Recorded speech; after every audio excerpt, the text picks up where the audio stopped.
secondly, if you are on any of these tables, we kindly ask that you descend the table or hold it tight so that when we're shaking it, you will not fall down from it.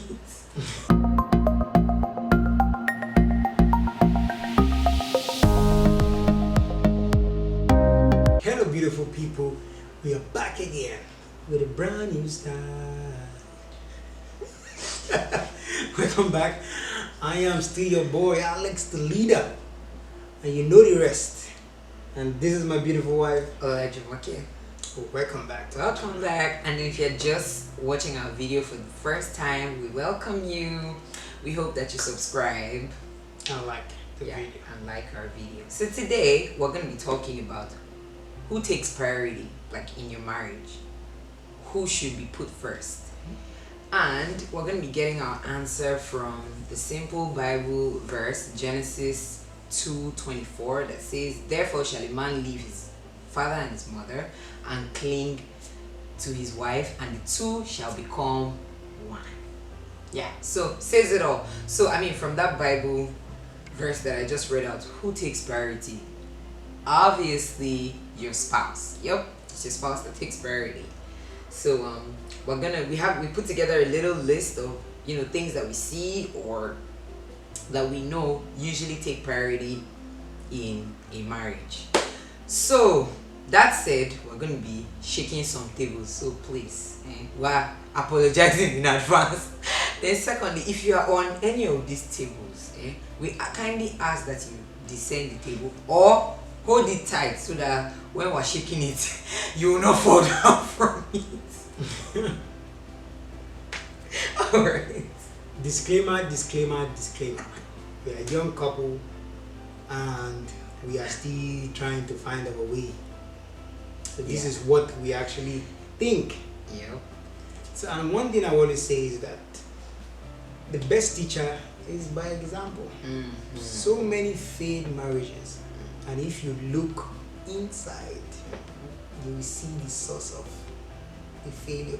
That's right. Exactly. So what we try to do is to actually, use those, failures to actually help ourselves, to guide ourselves, so that we can actually do great and be together forever. And I'm sure by now you guys know how much we like to rely on like things that we set and pray about it. Exactly. So yeah, that's it. So which goes to our number one.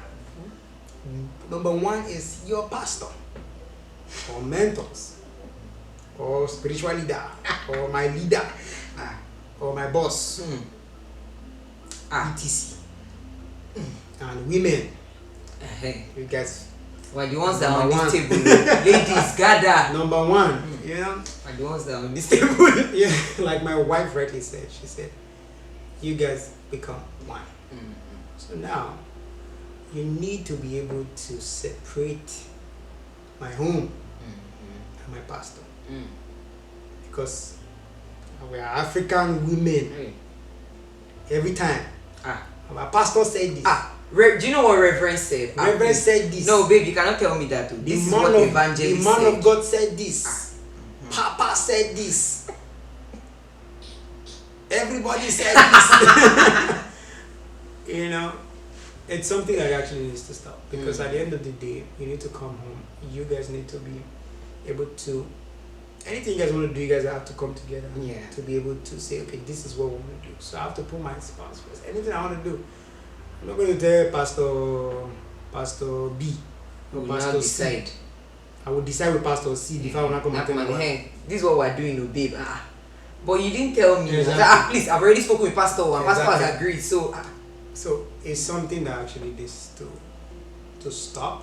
You need to put your spouse number one before any mentor, before any pastor, before anything. You have to think about it.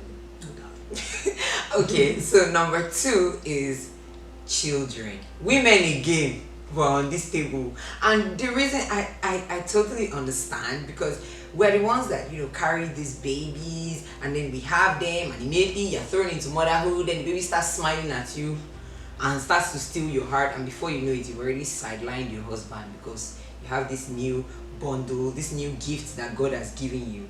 Now I remember like when I was still dating my husband, I told him that when I'm gonna marry you, I'm marrying you for companionship and love, not just because of the be fruitful and multiply command. I'm also marrying you for love, like for friendship, because we are and we're very tight, like we're besties. So I'm like, this is what I'm marrying you for, not the one that will now have kids. Somebody will now. And you know, there's that jealousy that can also come up. I mean, imagine now we serve a jealous God, right? So it's the same way now. You and this person are one. Tendency for the jealousy to come in. There's tendency for jealousy to come in when some other thing, albeit your child that came from the both of you, but still, I mean, you know, come on. We now start to put them first, and then you start letting your husband feels forgotten.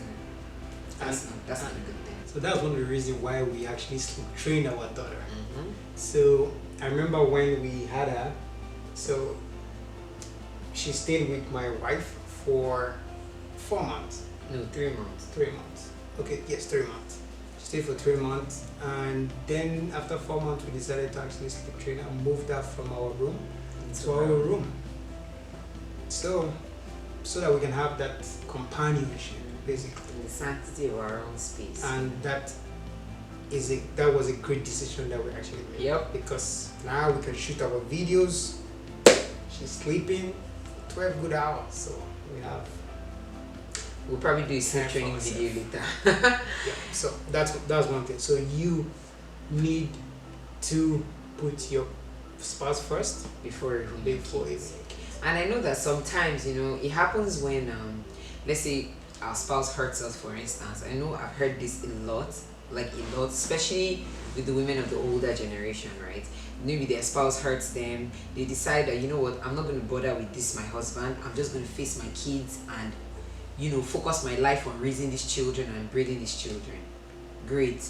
But deciding to neglect the relationship with your partner and throw your life into your kids, those kids are going to grow up one day and they're going to get married too, and they're going to need to put their own spouse before you. So when you should have been nurturing your relationship with your partner, you were all into and all consumed by, you know, building a relationship with your child. I mean, it's just like our daughter now. You know, she's going to get married one day and she's going to have to put her husband before us, and my husband and I are going to have to be cool with it. And like you rightly said now, that's why most mother-in-laws they like to put their nose inside. Yeah, they don't want to let go because they gave up their marriage for you. Exactly. So yeah, so I mean, you gotta pay back. Yeah, you live for them. So why should you even marry somebody else? You should remember my side forever. Anyways, yeah. So that's that point. So the next point is parents and siblings. Why they look? I know this is a very touchy table. touchy table. But we're shaking it anyway. You know? But we totally understand why you've actually lived with these people all your life. Oh yeah. Then somebody will just come and just somebody that you met 2 years ago. 2 years, 1 year ago. Yeah. 3 months ago. I'm in love. Then you now say you forget your parents, your sibling. Or that your sibling, people are like 5 and 6.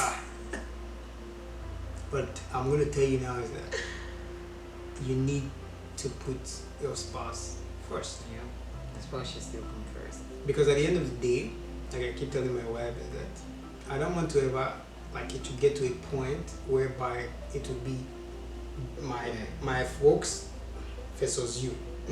That should never get there. Exactly. Should never ever get as there. a man or as a woman, you should be able to set boundaries, guard that boundary, so that it will not fall. You know, so that there won't be any point whereby you have to choose this or that. So I know men, you know, we tend to hold our family so strong, but at the end of the day, you need to actually guard your future, because your new family is your future. So that family is the family you are going to grow and nurture. So if you want your family to be very successful, you have to grow and nurture that family so that it can grow greatness. And let us not forget that the blood of the covenant is thicker than the water of the womb. Marriage is a covenant, so you have to respect that covenant. Exactly. And what you get by not putting your spouse first is, at the end of the day, you disrespect your own self, because this is somebody that the Bible has said that the two of you are one, right? Now, if they don't respect your spouse, then they don't respect you. So you are basically just disrespecting yourself. That's just the long and short of it. Yeah. That's it. So don't put anyone for your spouse. You guys need to be together, to grow together. And the last one on our little list is our work, or even our hobbies, So work, yes, at the end of the day, you're actually working hard for your family, like it's for them, right? However, there has to be a line. Family time is family time. There has to be a line. Yes, I'm doing all of these things for you, I'm doing all of these things for you, and then because I'm too busy chasing this thing, I go too far to that end, and there's a disconnect. Some people, we all have things that we like to do aside from family. We like to go out with our friends, but sometimes if it's excessive and your spouse starts to feel like they're in second place, then that becomes a problem, and then later on you don't nurture this thing, and next thing the grass starts to look greener on the other side. Why is that? Because you didn't tend to your own garden and you let your flowers die. That's why that other place looks greener. So no, let's not do that. Let us invest in our relationships. Let us put this person first, as in always. Please, let's do that. And we're saying these things because these are things that we have decided that this is what we're going to do. We've seen too many marriages end as a result of these things, and so we're stepping with caution. So to summarize, is that most things that actually cause big issues in marriages start from very small and good stuff. They are usually good things, exactly. Actually. Things that ruin homes at the end of the day. Exactly. Good things. So you need to be able to balance. Yep. And everything. Good things like work. Growing up the professional ladder is a good thing. Exactly. Relaxing and enjoying your hobbies is a good thing. Your parents are a good thing. Your children, they are all good things. Exactly. But when you do not prioritize problems. So at the end of the day, you need to put boundaries on others. Yep. Every aspect, every subject that we just talked about. There needs to be boundaries. There need to be boundaries. And if there is any subject or anything that we skipped or we didn't remember, please let us know so that we can add it to our list and guard it as well. Exactly. So let us know whatever tables, and let us know how you feel about these things, right? Since we're doing this live thing together, so that's what we're saying, like we're bringing this now out into the spotlight so that we can all now focus our beam on this thing. So let this not happen to us. Let us not be victims of this. And I have to say that what putting your spouse first also does is it breeds trust, because like for me now, I just trust that whatever my husband does, I believe he thought of me first. So whatever decision, I trust his decision. Like I trust what he does, because I know that for him to have done this thing, he probably had me in mind. He probably thought of me first, was why he did it. So it actually makes you comfortable. I'm not worried that he's going to pick somebody else's side over me.